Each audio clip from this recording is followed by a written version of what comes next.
Alphabet may have a CEO crisis. As a result of its restructuring plan back in August, Google parent company Alphabet has assigned CEO roles to each of its ventures. That includes YouTube, Calico, GV, formerly Google Ventures, and Access and Energy, which oversees the Google Fiber project. Now the leaders of units like Boston Dynamics, Nest, and Verily, Alphabet's life sciences company, are under scrutiny as the struggles of running these companies are coming into the spotlight. Joining us right now is former Medtronic chairman and CEO and CNBC contributor Bill George, along with Jeff Sonnenfeld, CNBC contributor and senior associate dean for leadership studies over at Yale. Great to see you both. Bill, there's a pretty, lengthy account of what's happened with each of these Google companies that feel as though they're not getting perhaps the resources they need, that their growth prospects are being choked off here. Do you see a sort of systematic problem and one that is kind of the way Google is trying to go, or Alphabet, and being better for investors, or one that's ultimately going to damage shareholders here? Well, Kelly, when Google put this Alphabet structure in place, I applauded it because its biggest challenge is to find some more oil wells like they found in Search to continue to sustain their growth. But the question is, they're putting together this kind of team of racehorses. Can Larry Page guide and direct them and keep them under control? And he's got a group of mavericks, and they're not all going to work out. But I can say, I think Google and every one of these ventures got to decide, what's the unique capability we bring to this party that makes it special? Or is it something we want to spin off? They're likely looking at the robotics business right now. Right. And where can we, and how do we, what parameters do we put on them so we keep them in check but give them their freedom? This is a tough leadership call. This is not easy. And I think it's going to take, he's going to have some more dust-ups like this before it's over. But I still applaud the model.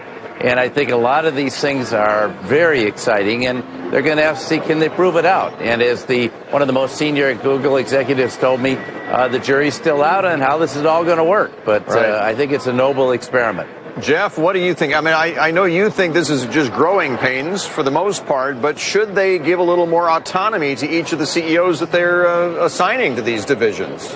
Bill, you read me exactly right. I don't want to disappoint you with any Harvard-Yale collusion here, but as I read what Bill George just said, it sounded like he was about 80-20 positive, and I think I'm about 90-10 positive on this. I think you're right. There are some growing pains. But one of the life stage dynamics is the life stages of founders.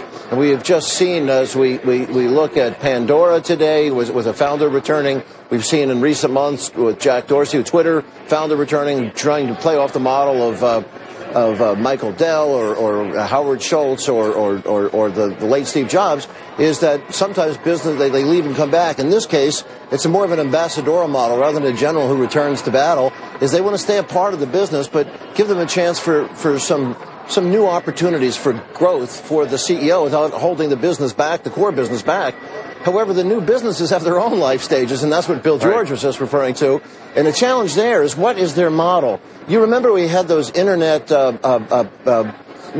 incubators of CMGI and a lot of those that blew up because there was too much of this. And then you have these conglomerates. We just had a story on about Warren Buffett, of course, and Berkshire Hathaway, but Textron or some of the others, that Tyco that went too far, is that those were mature businesses. So what's the model here? And that's the challenge. And when you have a place like Xerox is that Sergey Brin, they have to be a judge. There has to be somebody to decide, not just to be ambassadorial. Jeff?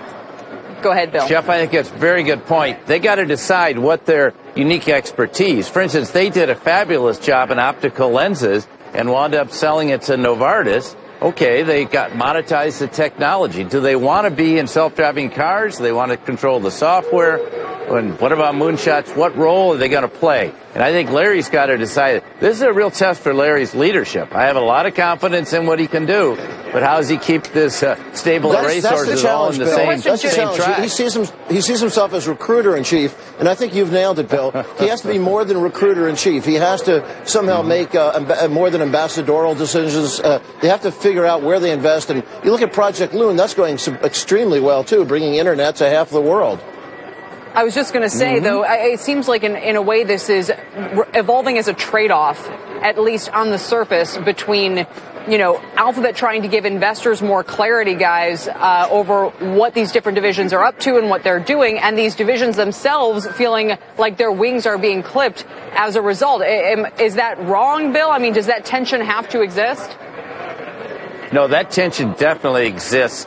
The issue here is they're operating in a goldfish bowl. We did something very similar at Medtronic. We created a whole series of new ventures, but we didn't give quite as much visibility as Google has. And we let people go, and frankly, half of them failed, and we had a few Grand Slam home runs in there that they were just fantastic. And so you have to have a high tolerance for failure, which I think Google has.